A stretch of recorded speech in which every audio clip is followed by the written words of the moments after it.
Good morning. Happy November 26th, 2021. It is 1:03 a.m. I had my alarm set for 5:30, but I woke up at some point and basically couldn't fall back to sleep because I didn't want to oversleep. It's that time of year to be the elf on the shelf. Does that make sense to some of you? Anybody ring a bell? Does anyone else do Elf on the Shelf?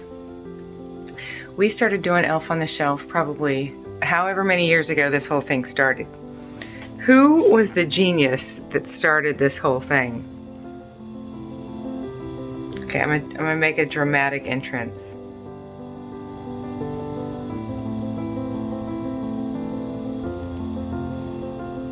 The Elf on the Shelf.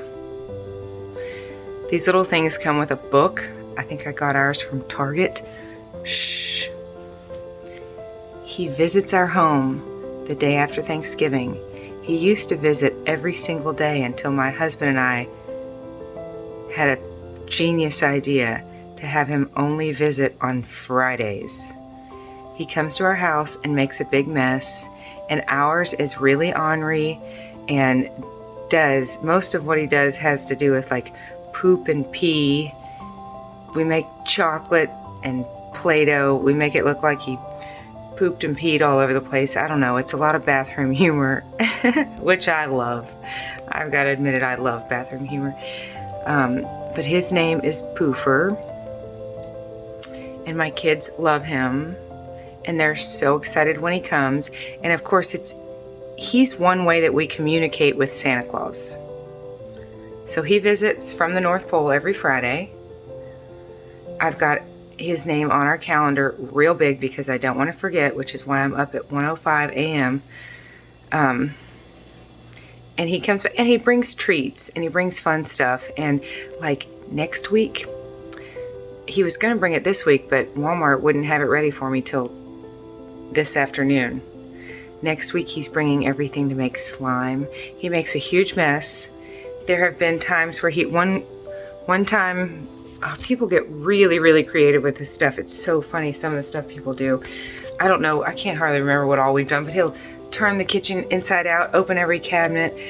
Toilet paper, he took four rolls of toilet paper once and just totally toilet papered our kitchen.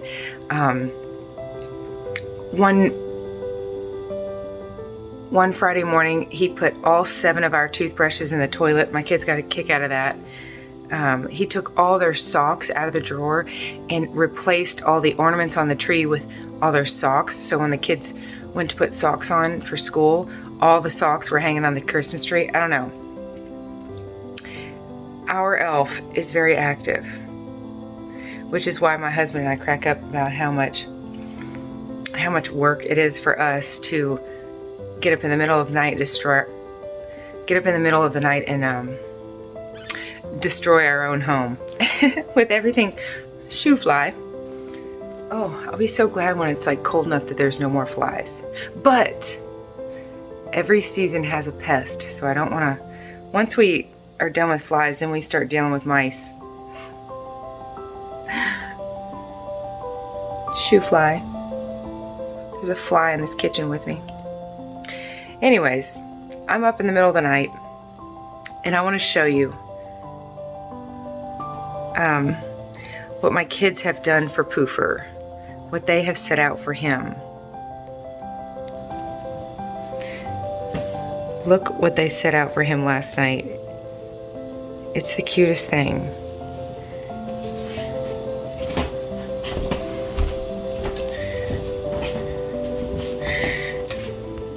Rosa's Restaurant.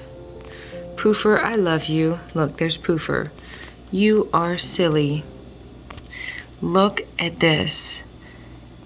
Rosa's Restaurant. They made him a menu that says, can you tell what that says? It says marshmallow and Gatorade. Gatorade. Clearly that says Marshmallow, Mohome, Iowa, Marshmallow, and Gatorade.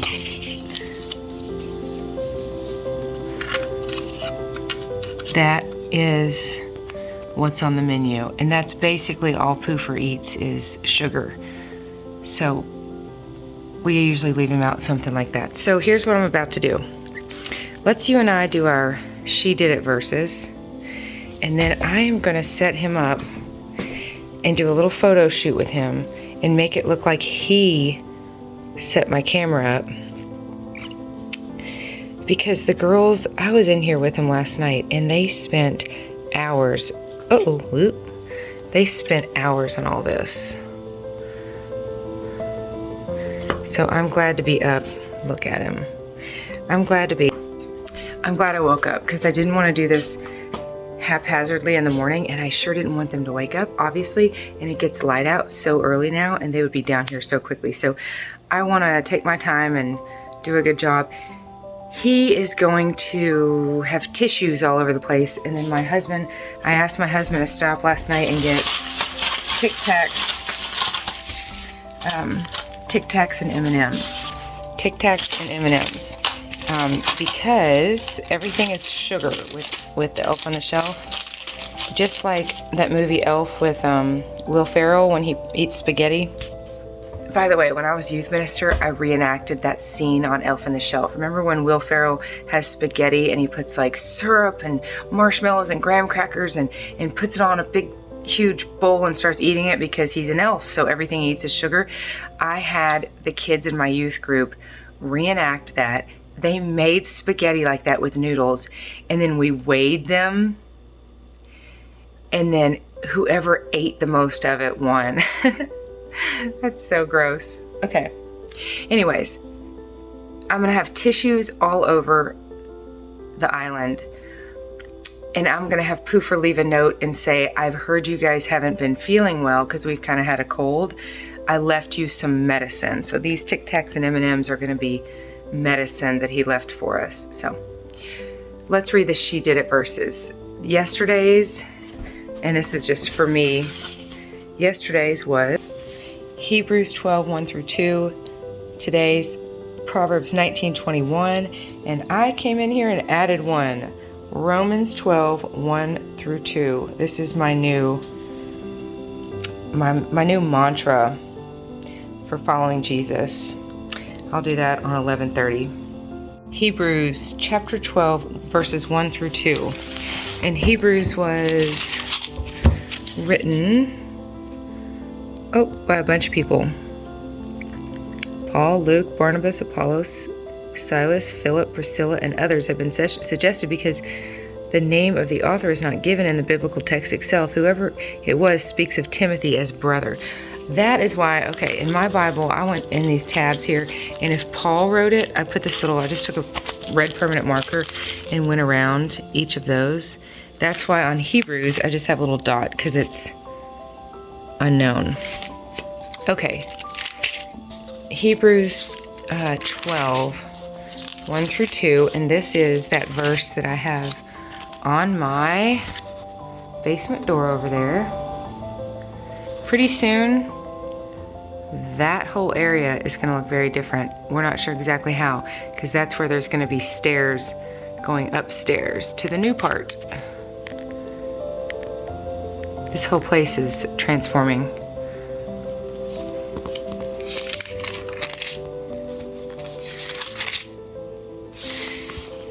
God disciplines his sons. Therefore, since we are surrounded by such a great cloud of witnesses, let us throw off everything that hinders and the sin that so easily entangles, and let us run with perseverance the race marked out for us. Let us fix our eyes on Jesus, the author and perfecter of our faith, who, for the joy set before him, endured the cross, scorning its shame, and sat down at the right hand of the throne of God. Verse 3, consider him who endured such opposition from sinful men, so that you will not grow weary and lose heart. This is such an awesome, these three verses here are so awesome about just having perseverance and running with endurance. I always say Hebrews 12, 1 through 2. Let us run with endurance, keeping our eyes fixed on Jesus. But that is really a very brief summary of this. It's so much more than that. Therefore, since we're surrounded by such a great cloud of witnesses, we're not alone in this. Let us throw off, and there's people that have gone before us. Let us throw off everything that hinders and the sin that so easily entangles. So imagine somebody running a race, but they're trying to run it with their ankles tangled up. It kind of makes me think of like the way you'd be covered in stuff if you ran through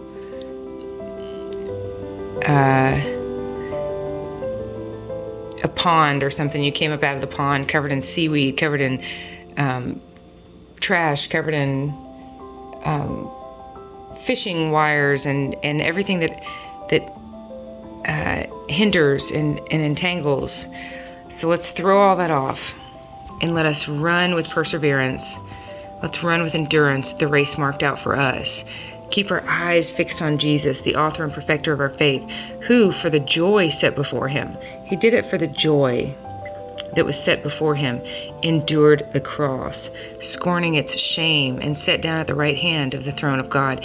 Consider him who endured such opposition from sinful men. Consider Jesus who endured more than we'll ever endure, so that you will not grow weary and lose heart. Such a good reminder. And I have been dealing with my own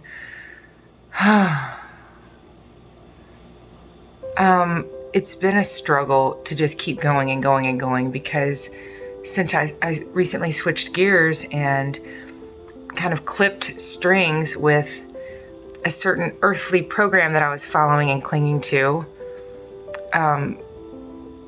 it's been eye-opening for me. Like I said in my videos yesterday, it's been eye-opening for me to learn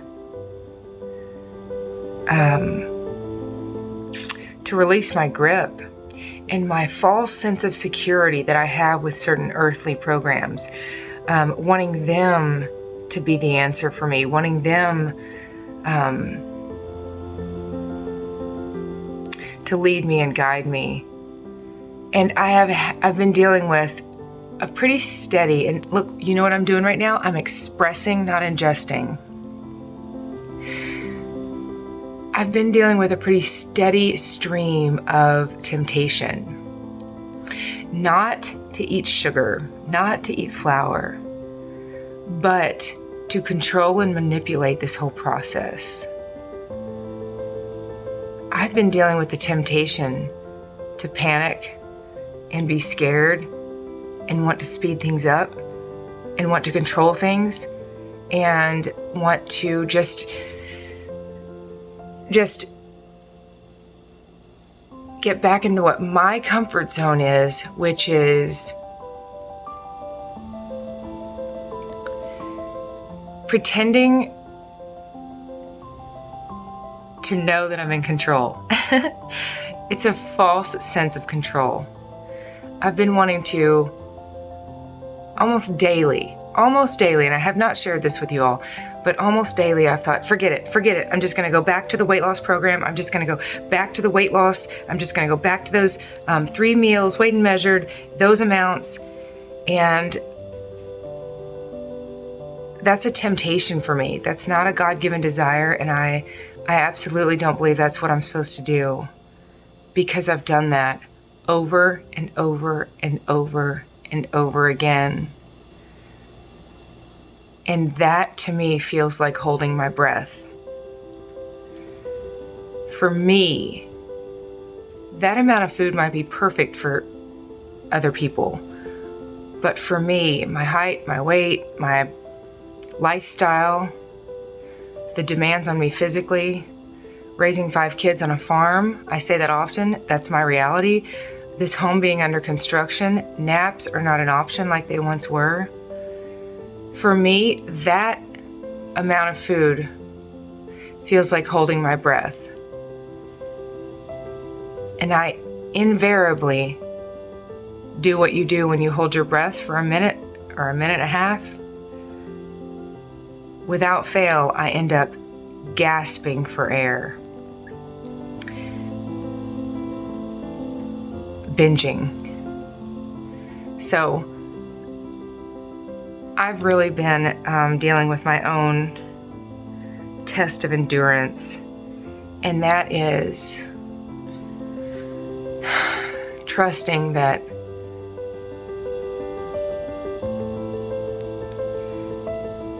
God knows what He's doing with me. And you know, it's like when anybody deals with not any addiction, but a lot of addictions. I know so many people that,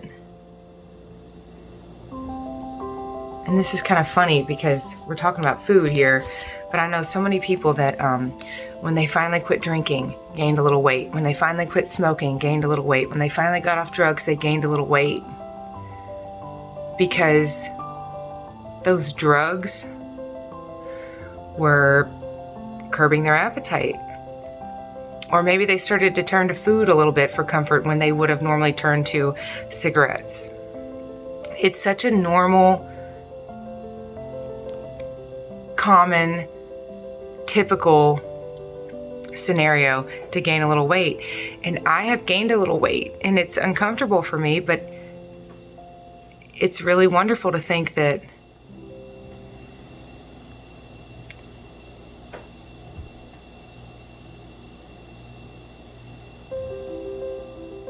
I have given up the way people give up cigarettes or alcohol or drugs. I've given up sugar, flour, and binging.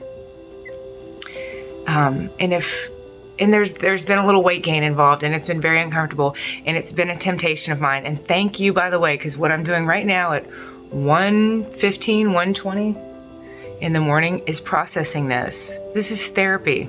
Thank you for listening. Thank you for helping me process this. The temptation is to go back to the drug. And the drug was sugar, flour, and binging. And the drug was also... Do you see the light bulb? There. Ding! The drug was dieting, controlling, manipulating my eating, stepping on the scale and getting that dopamine to release from seeing the weight go down. Super exciting, super dopamine releasing, a drug in itself. Hi, my name is Emily. I am addicted to sugar, flour, binging, and dieting. Oh my gosh, there's so much truth to that. That's funny. I've been tempted lately to diet.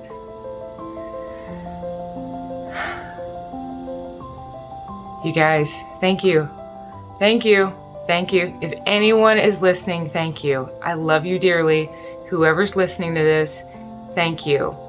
I've just now, in the middle of the night, on 11/26, realized dieting has been an addiction for me. It's been a drug. I've gotten myself off of it. I'm dealing with the weight gain that comes with it. It comes with getting yourself off the drug. I trust that the weight will level back out. And you know what? I can honestly say to you, I would rather weigh what I weigh right now and be free from sugar, flour, binging, and dieting than be wrapped up in it again, where my brain's lighting up and I'm getting so excited and I'm getting a high from the weight loss. And while I look forward to seeing my weight, hopefully by the grace of God, go back down, I don't want it to in the ways that it has before. Restricting and then binging my way there. The ways that I've lost weight before have resulted in behaviors, undesired behaviors, And it becomes this perpetual cycle of, while I'm dealing with physical things like the weight, then I end up dealing with mental things like the mental gymnastics of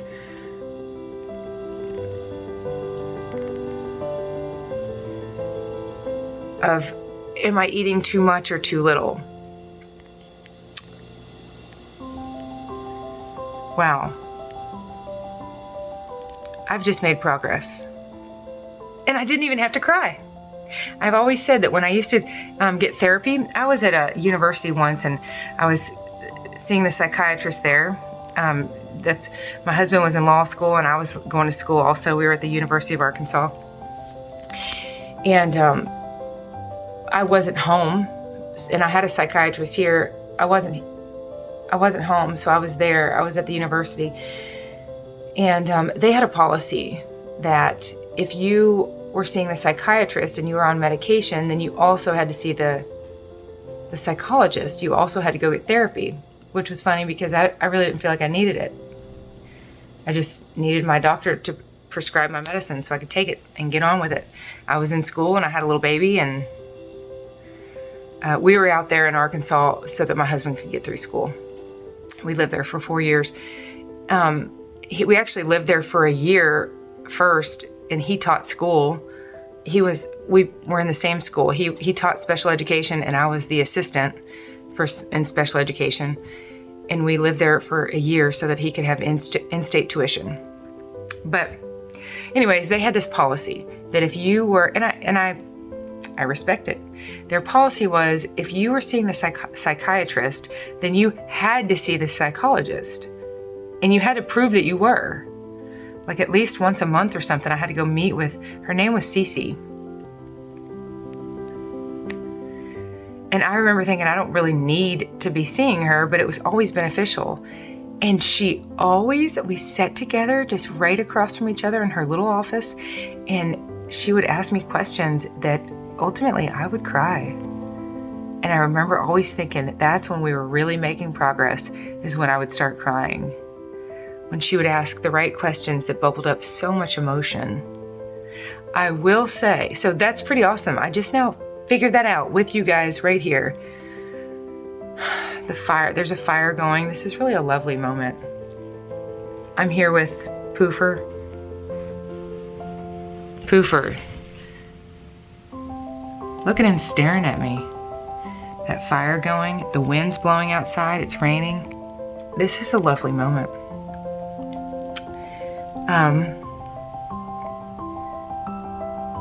But that's a big deal for me to realize dieting has been its own addiction. And all I mean by that is that it's been its own source of dopamine release for 25 years. It's been something that I did that got dopamine in my brain to release, that got my brain to light up. And there are all sorts of things that we can do to get our brains to light up that are healthy and good for us, like a brisk walk or a chat with a friend. And there's all sorts of things that we could do to get our brain to light up that are not ultimately beneficial. And I absolutely don't believe it's in my best interest to continually manipulate my diet to get the scale to move. That's the tail wagging the dog. I don't want the scale to determine my behaviors. I want my behaviors to determine the scale. And if my behaviors are determining what I weigh, then I really don't even need to weigh, because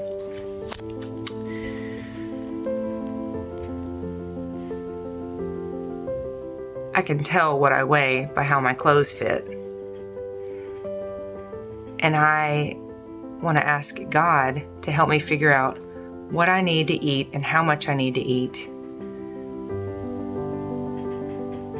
And he and I might use the scale to help me figure that out somewhat, but I want to be careful that I'm not white knuckling and just trying to lose weight. That would be the wrong way to approach this. That would be backwards. I want to eat the right amount. You know, if we eat the right amount of foods, the right amount of the right foods, it really boils down to that, the right amount of the right foods, then our body will naturally reflect that. Okay, so thank you for listening. I wanted to share that. That's very personal, but I've been tempted almost not daily, but nightly, almost every night lately when I go to bed. I think, oh, this isn't working. It's like this panic, this freak out at night to grab the reins is what it is. I laughed with a guy the other day. He said, Jesus, take the wheel. He said, Jesus, take the wheel, but can I please have the wheel for a couple exits on the road? He was like, could we just maybe not go down those roads? It was pretty cute. And that's what we do. We say, Jesus, take the wheel, Jesus. I surrender. You do this. Except, hang on. Hang on. Let me have the wheel just for a minute. I've been wanting to take the wheel. I've been wanting to freak out and turn to my old ways. And my old ways are to diet and manipulate my diet for the sake of weight loss, not for the sake of mental health and enough energy. And I'm excited. I'm going to embrace this new, I tell people, we don't hate ourselves. We don't hate ourselves into change. We love ourselves into change. And I am going to love, not hate, this body that I'm in. And trust that God knows what He's doing with me. Let's hope. He does. He does. He does. He knows what He's doing with me. And like I said, I choose a little weight gain over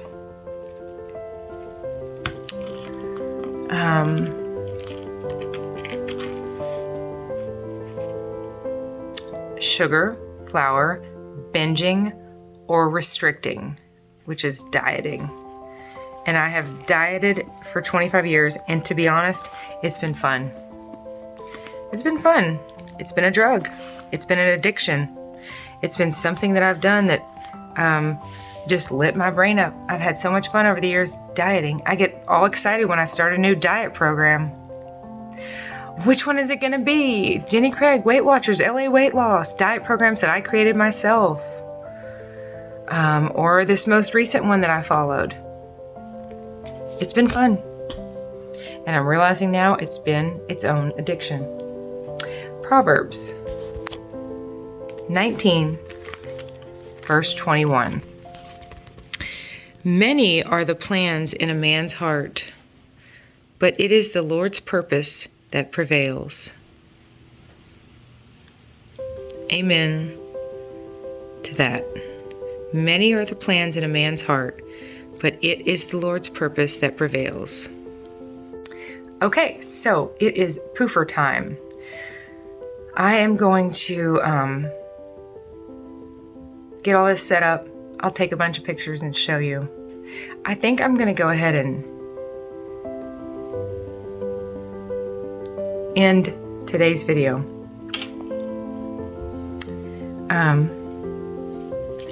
I believe we've already had a good time together. And today will be a big day. The boys, my husband is taking my big boys on a trip. This is pretty exciting. My son's high school is in regionals for the first time in the school's history. So they're going to play a game 3 hours away from here, and they're busing a bunch of kids there so they can have a big student section. It's going to be fun. A long, cold day for the boys. The girls and I are going to stay here, and we're going to surprise the boys and decorate the house before they get back. So we'll have the tree and some decorations. They'll come home to a decorated house, and trust me, they will not be sad about missing out on the fun. They don't get real excited about decorating. So I'm going to have a fun day with the girls, and I'll be so glad when I wake up and realize that this whole poofer thing is taken care of. Let me show you this letter. This is so precious. This is a letter that my husband put stamps on for Mary, and this is for Santa Claus. And Poofer, he leaves every Friday night, and he takes stuff to Santa Claus for us. So, can you tell what this says? Mary wrote this. This says, Dear, that's supposed to be a D. Dear Santa, can I have another A new Barbie airplane? Dear Santa, can I have a new Barbie airplane? Isn't that cute? Yes, Mary, you can. Bless her heart. So stinking cute. Open from Mary to Santa. Fun times. I better get going here. Thanks for hanging out with me. I love you all dearly. Have a lovely Friday or Saturday, whatever day you're on. I'll see you on 11/27. It's 1:35 a.m. I'll see you all tomorrow, Saturday, the 27th. Good night, good morning, good day. I love you dearly. Let's talk again soon. Bye.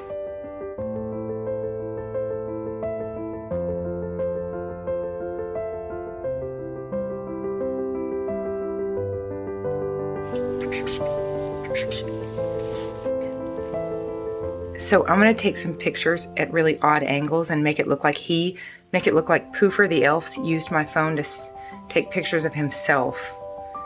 And I'll make it look like he had fun taking pictures and taking selfies so that I can show the girls in the morning. I'll say, girls, look at these pictures I found on my phone. They worked so hard on this little Barbie setup. I want them to get to see how much he enjoyed it.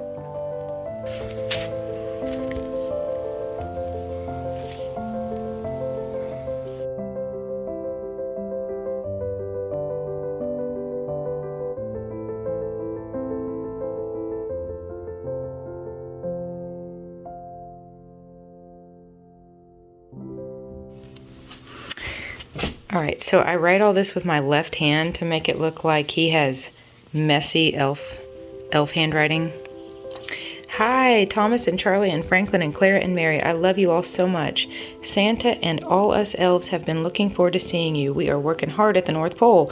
We are making lots of toys for you children. Lots of toys for children. I can see you all have been working hard as well. You kids sure do work hard on the farm, taking care of all the cows and dogs and hamsters. Keep up the good work. You're getting so big and so strong.